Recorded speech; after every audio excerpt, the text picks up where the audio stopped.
Yeah, last week I watched Tremors in a movie theater. I watched a screening of the movie Tremors with Kevin Bacon. I'd seen it as a kid and it scared the shit out of me. Saw it later in life, as a teenager and then later, and I really grew to appreciate it. It's a fun, great movie, and it's one of those examples of movies that don't get made anymore, just based on budget alone. I think it was still technically an indie movie in its time, but like today, you would call that like probably like a 30 to $50 million movie, and that's just not a movie that gets made. Um, yeah, there's a whole conversation about that, but that's actually not what I want to talk about. What I want to talk about is the way they did characters in Tremors, because Tremors is actually like a really well written movie, in my opinion, but it definitely feels like a different, like it's written differently than movies you see today. Um, I think part of that is there's just society shifts over time, and so some of the stuff about a movie made in the 80s is just not going to translate.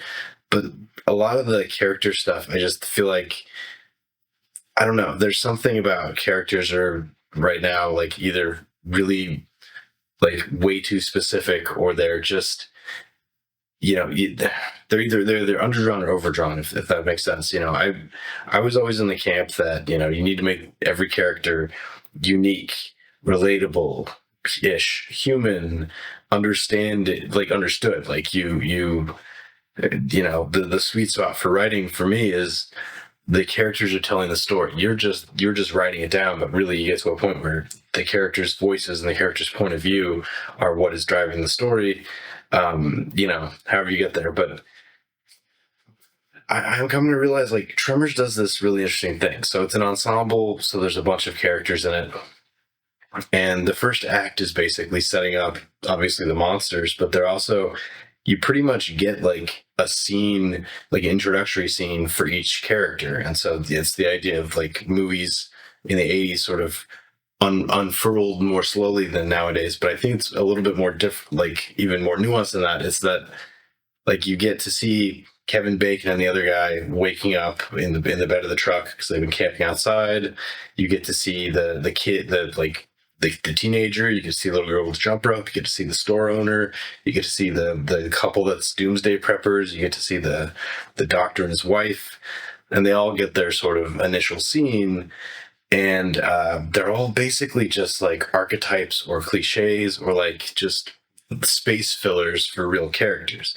Maybe the exception being Kevin Bacon and his partner, because they're kind of more main characters than the rest. But even then, they're basically just like traveling handymen. They're just kind of like burnouts.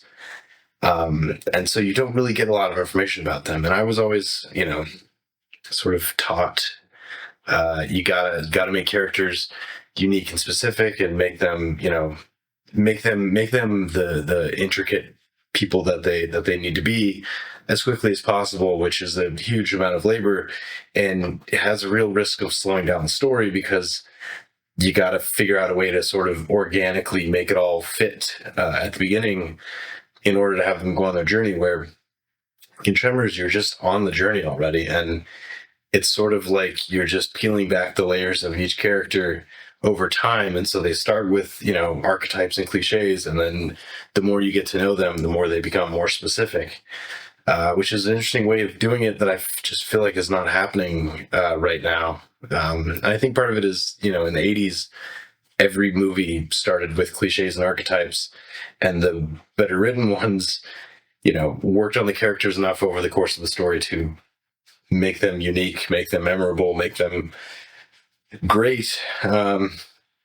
But there was also a bunch of movies that just, relied on cliches, and that's all you got. And so I think we're in a place now that,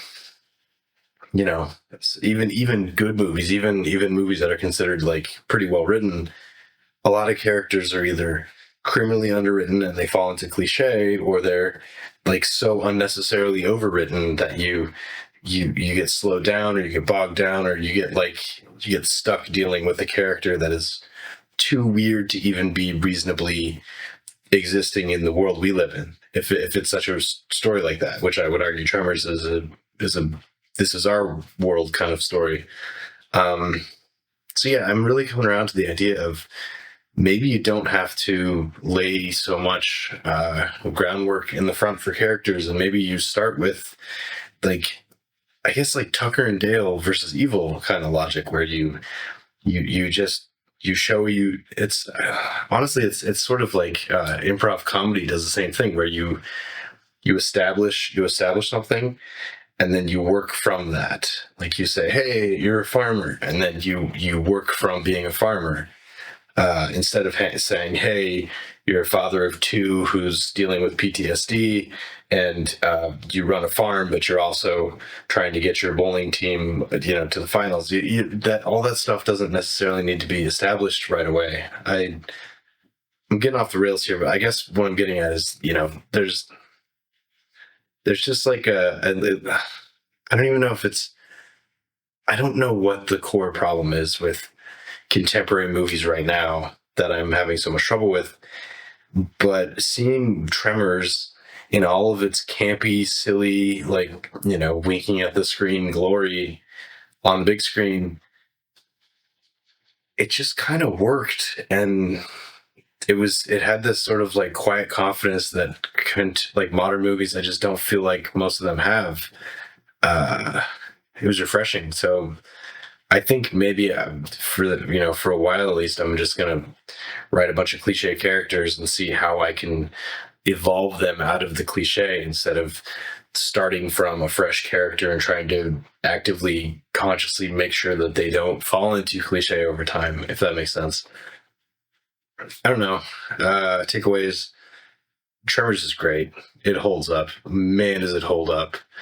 Um, the other movie that's in my head is another monster movie. It's Death of a Unicorn.